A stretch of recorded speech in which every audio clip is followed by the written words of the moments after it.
Now, what we're going to do now, we're going to just, looks like a continuous arc, although we're actually switching it on and off really fast.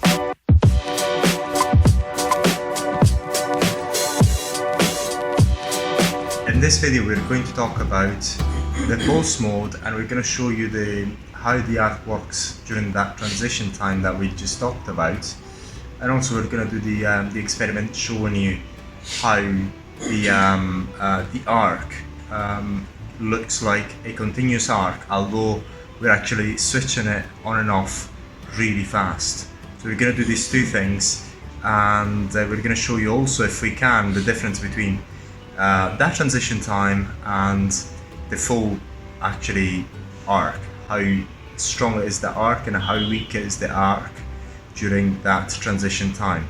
So that actually explains how the transition time arc is much smaller in terms of intensity than the arc when it's completely at its full strength after that transition time.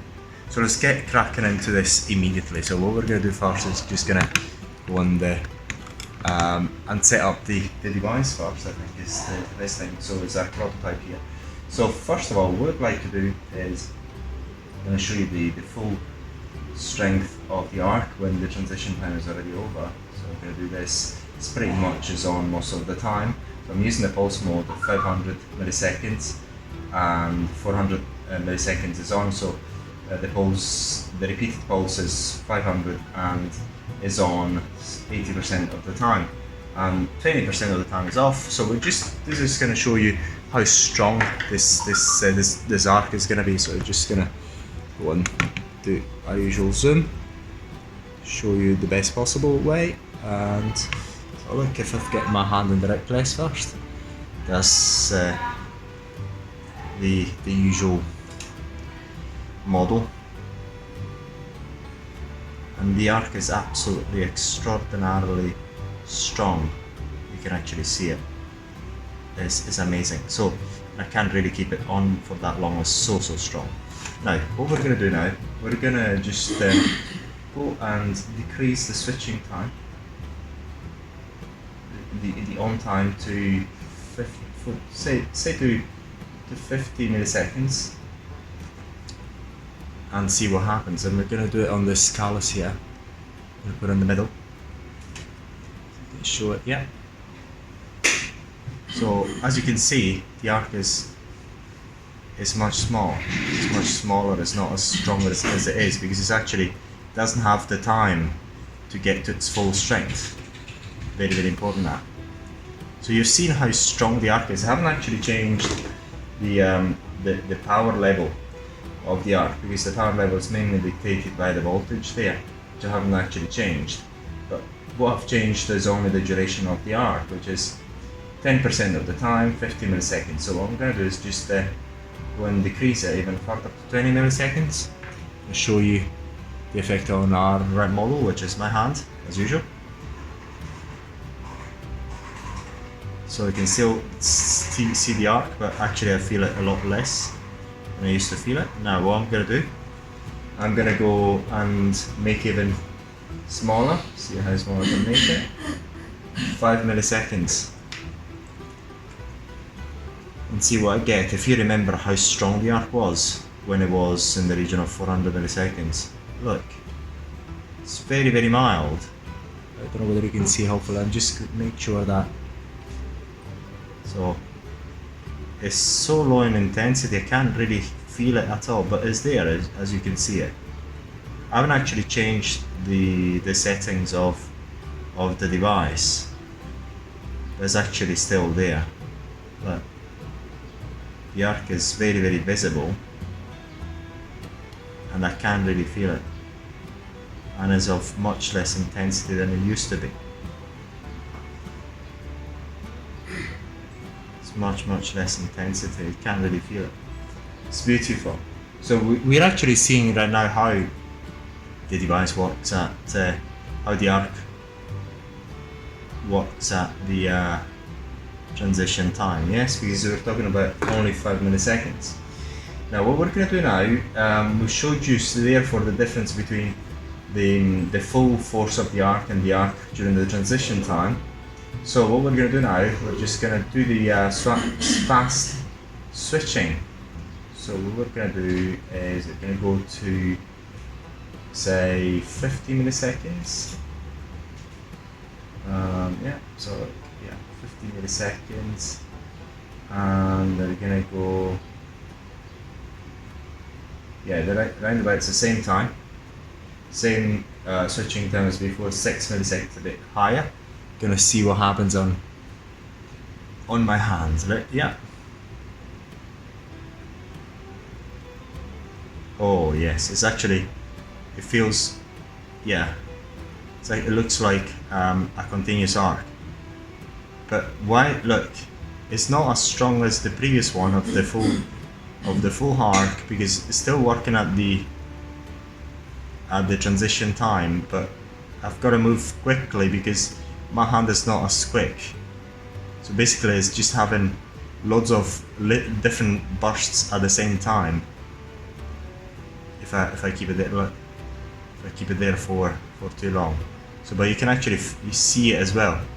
The strength of the arc is nowhere near what it was before. It's because I'm switching it on and off. I can actually still bear it here, whereas I couldn't actually bear it before when it was at the full strength. So basically, what I'm doing at the moment here, if you actually see it, the arc is on 13% of the time, which is only a small fraction. We can even reduce it further, just for the sake of the exercise, to 3 milliseconds, and see what happens. We're actually even working even a very smaller time frames, and it's still as if the arc is on all the time. To the eye and the camera, there's not much difference, because the frame rate of the camera is much slower than the switching rate of this device here. So that is the trick. And also the human eye is not able to actually catch up with this fast switching. Very, very interesting that. So we're going to do another example. We're going to even decrease it to 1 millisecond there. See what happens. And the arc is smaller. It's because the transition time is even less.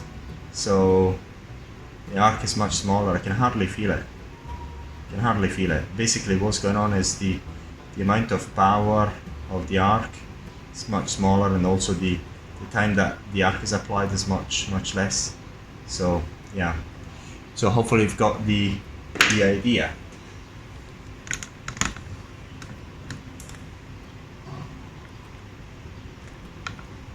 So what we've seen here, to recap, and we're going to recap in a second as well, is the difference between the switching time and that transition mode, and when the arc is on fully. When the arc is on fully after the transition mode, its power is really high.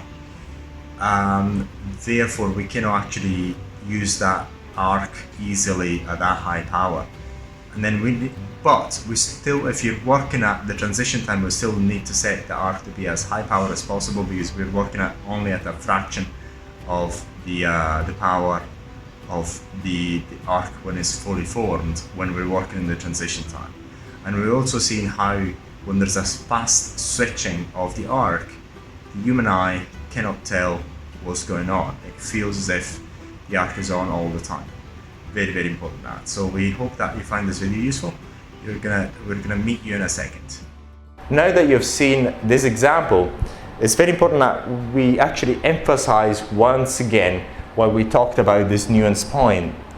The point is, because basically since we've got the exponential growth in here when we're switching on the arc on and we're switching the arc off, this actually explains why when we're working in the region of 50, 20, 10 milliseconds and so on, with an arc duration of 50, 20 or 10 milliseconds and so on, we really need to boost up the power level, the intensity of the arc. This is because since at the transition time of the electrical arcing, the intensity is very, very small compared to the final intensity of the arc after the transition time is over, we really need to bring the power level up as much as possible in order for us to cause an electrical arc. And this is simply because this part here, which is actually simulated there, is many times smaller than the final arc after the transition time. Therefore, say for example, if we actually drew this in scale, these two things in scale, this one would actually be much smaller, in the region of, say for example, this would be this compared to that. So we're talking about the intensity of the arc at its peak would be in the region of 1/15 of the final intensity. Therefore, we actually talked about this transition time, so you do understand why when you're using very short duration of time, you really need to boost the power of the device up, because otherwise you're not able to even cause the arcing. So that's very important. This is the point that we wanted to emphasize. So once again, we'll do it again. So basically, the point of this video mainly is for you to understand the reason why we are boosting the power up when we're working in the region of 50, 20, or 10 milliseconds. Because during the transition period of the arc, the intensity of the arc is only a small fraction of what it's going to be when the transition is over. That is very important. So this is all for this video. Should you have any questions, by all means, get in touch.